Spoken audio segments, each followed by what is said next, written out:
Hare Krishna, my name is Mahavishnu Das.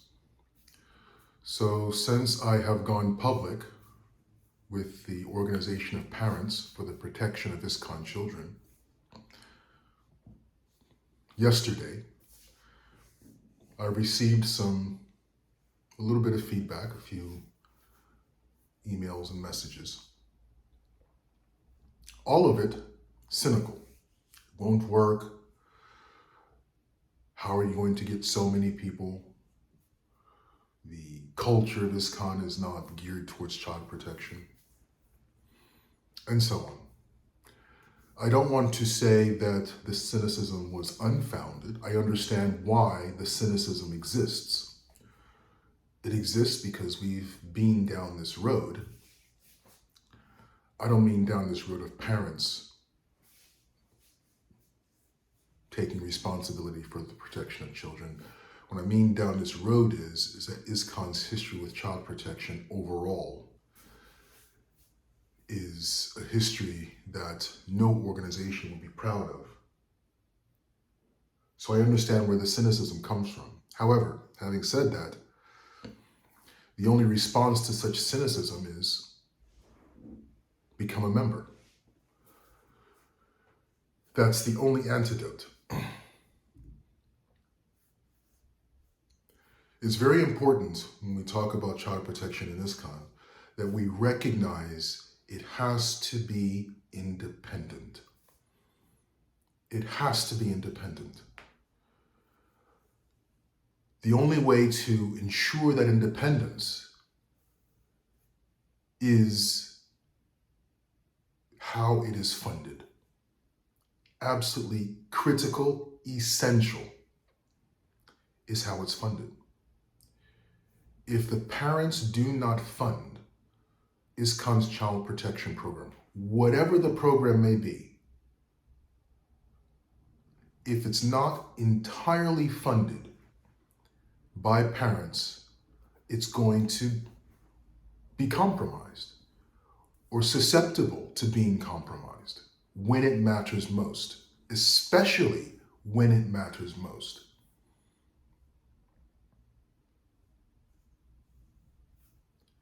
So we talk about child protection. We talk about child protection in relation to what can ISKCON do for the future going forward. There's no alternative. The issue has always been who's responsible. We can talk about the GBC's moral, legal, ethical, spiritual responsibilities, but that's not the best solution. Even if, let's say, in a perfect ISKCON world, where the GBC, ISKCON leadership were all 100% on board, 100% prioritized child protection issues at the top of their list, they would still not be best suited for the protection of children than parents. Better suited than parents. They would not be. By the very nature of their leadership responsibilities, by the very nature of the leadership position that they hold. They can't, because their responsibilities are not singular, where child protection rises above all other considerations all the time.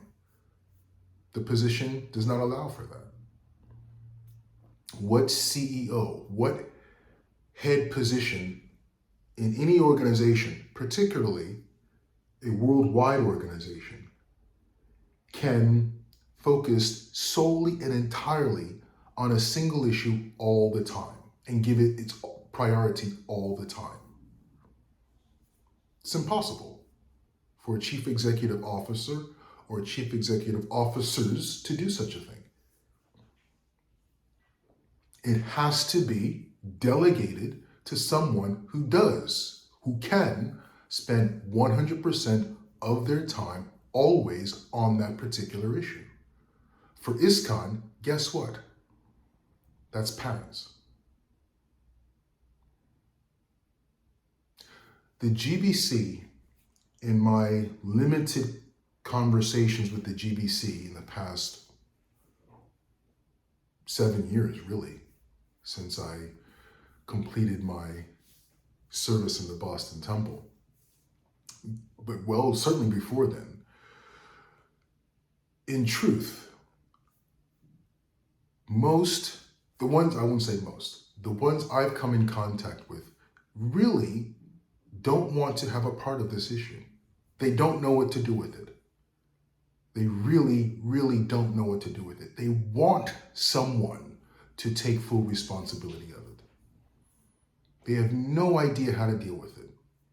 They've told me that to my face and in direct communications with me. They don't want to have any, not that they don't want to have anything to do with it, not they have no feeling or compassion. To be honest, the ones that I've communicated with, very few, can be counted on the fingers of one hand or less.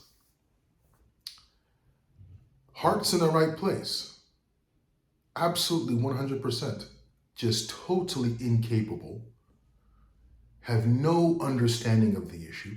Have admitted it to, at least to me, they have no idea how to move forward on the issue.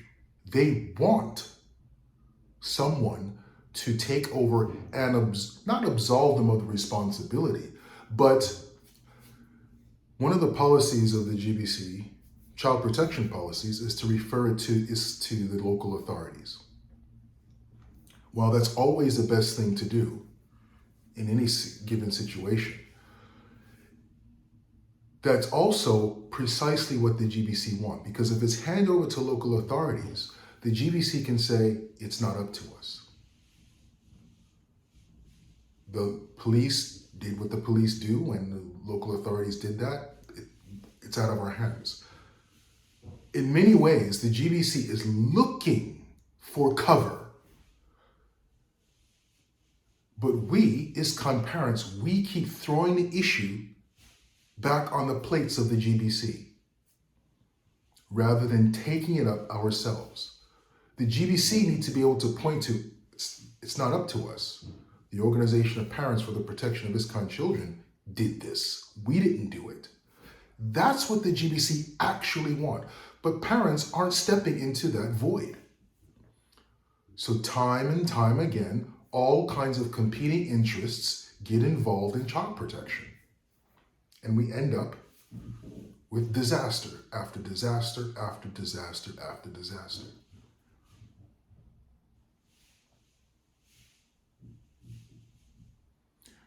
Sign up, become a member, $10 a month, become a voting member of the Organization of Parents for the Protection of ISKCON Children.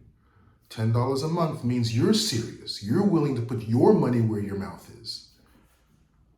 And it funds the organization, where the director of the organization has a living wage. They are paid for. Their salary comes from the membership, from the parents. So they answer to parents, no one else. Parents, the membership, vote and elect the executive director they want to hold the position. Not the GBC, not anyone else. Representatives in local communities come from the membership of the Organization of Parents for the Protection of ISKCON Children. We talk about it takes a village to raise a child. The Organization of Parents for the Protection of Children, that's that village.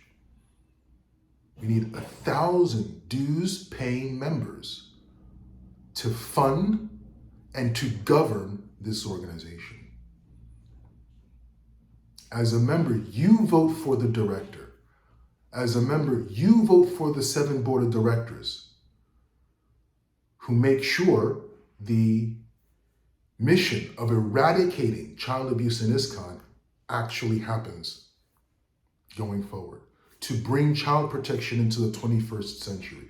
Child protection in many countries around the world is not so much about stranger danger, those of you who may know this. Child protection Child abuse has now gone digital in many of the advanced countries around the world. It's still as offline as ever before. No one's denying that. But it also has a digital component now. We have to bring child protection into the 21st century, into the internet age. Our children, as young as 12 years old, are holding instruments that can be used to harm them in their hand. iPhones.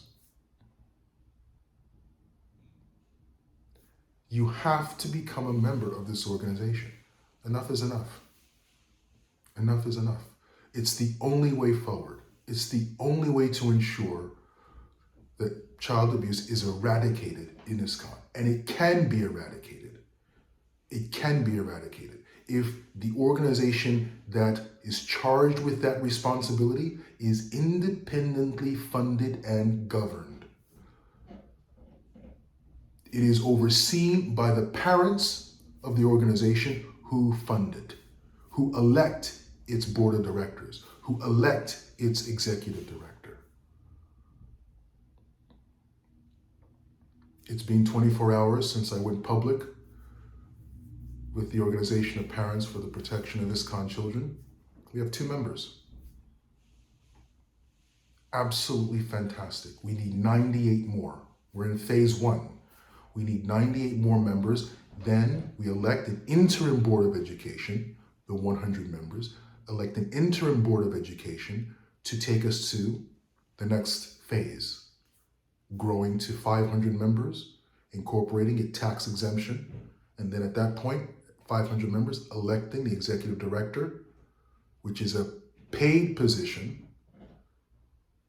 We will have the funding, 500 individuals paying $10 a month. We will have the funding to give a living wage to an executive director. At least maybe not a living wage, but very close to it. When we grow to 1,000 members, paying $10 a month, we have a living wage for an executive director and funding to operate the organization.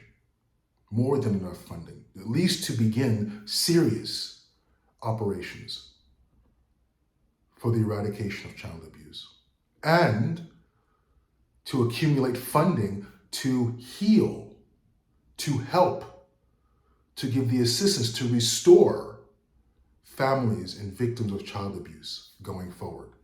A component that has been completely ignored, completely ignored.